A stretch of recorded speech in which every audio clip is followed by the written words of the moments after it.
Hi everyone. मैं success educated से कीर्ति बात कर रही हूँ। जैसे कि हमारा विषय है हिंदी। हम हिंदी के 10वीं कक्षा के पढ़ाई चल रही है। वैसे भी अभी हमारा दूसरा पाठ चल रहा है। तो जैसे कि सबसे पहले तो मैं आप सब लोग को thank you for watching this my video. आपको ये मेरा वीडियो अच्छा लगे तो ज़रूर इसे लाइक कीजिए, सब्सक्राइब कीजिए और अच्छी तरह से समझ में आए तो ही अपने फ्रेंड को शेयर कीजिए। Thank you. जैसे कि हमारा दूसरा पार्ट चल रहा है तुलसीदास। तो तुलसीदास के बारे में हमने उनका जन्म, उनकी विशेषताएं जान ली। अभी जो हमारे पाठ की शुरुआत है उसके पहले एक छोटा सा सारांश रहता है, जिससे हमें समझ में आता है कि हम जो आगे पढ़ने वाले हैं वो एक छोटे से पैराग्राफ में वो हमें समझाना चाहते हैं। फिर हम उस पाठ की शुरुआत करेंगे। पहले ये पाठ किस अंश से लिया गया है और किस बारे में है ये जानेंगे। उसके लिए मैं ये पढ़ूंगी। यह अंश रामचरितमानस के बालकांड से लिया गया है। सीता स्वयंवर में राम द्वारा शिव धनुष्य भंग के बाद मुनि परशुराम को जब यह समाचार मिला तो वे क्रोधित होकर वहां आते हैं।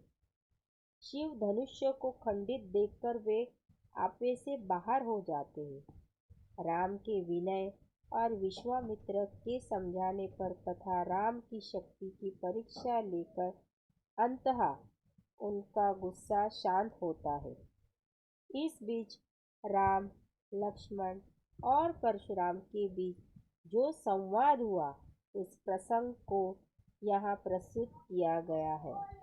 परशुराम के क्रोध भरे वाक्यों का उत्तर लक्ष्मण व्यंग वचनों से देते हैं। इस प्रसंग की विशेषता लक्ष्मण की वीर रस से पगी व्यंग व्यक्ति और व्यंजना शैली की रस अभिव्यक्त है।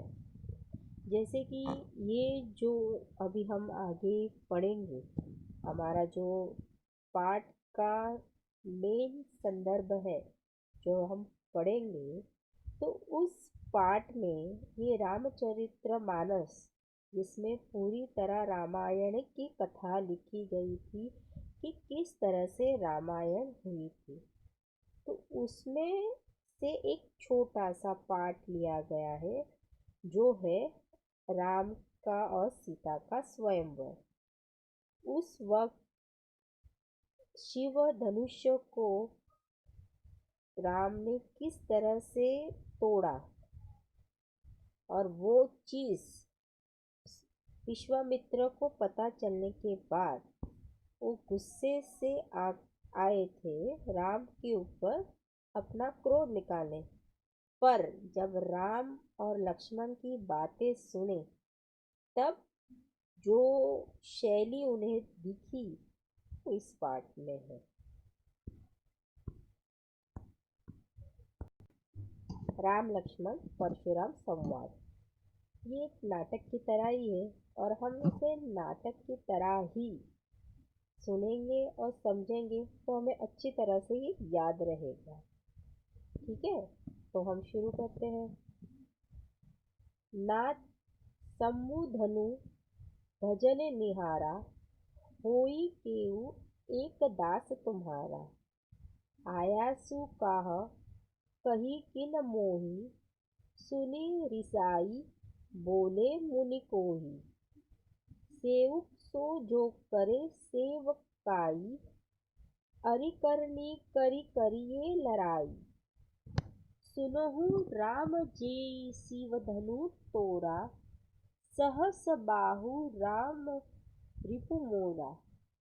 सो बिलगाऊ बिहाई समाजा, न तात मारे जेहि सब राजा। सुनी मुनि बचन लख मुस्काने, बोले परसु धरहि अवमाने। बहु धनुहि तोरि न कियाई, कबहु न असी रीस किनी गोसाई। यही धनु पर ममता केउ हेतु, सुनि रिजाई कही भृंगकुल केतु। रे नृपुला बाल काल बस बोलत, तोइ न संभार। धनहि सम त्रिपुरा धनु, विदिति सकल संसार। जैसे कहा गया है कि नाथ शंभु भजह निहारा। जो परशुराम जी आए और विश्वामित्र, इनके बीच में ये संवाद हो रहा है। तो उन्होंने कहा कि हे दास, तुमने ये भजन निहारा, भजन निहारा मतलब इसे अखंडित क्यों किया।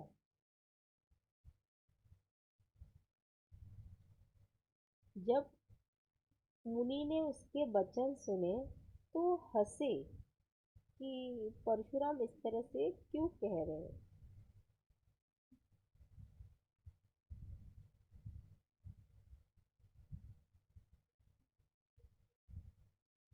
और कहा कि यह धनुष तोड़ के इस संसार में हमारे जो त्रिपुराधीनु मतलब शिव का तोड़ने का ये नृप बालक मतलब इस बालक ने कैसे साहस किया है।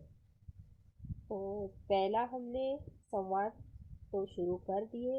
इसके क्या संवाद सुनने से पहले हम थोड़ा सा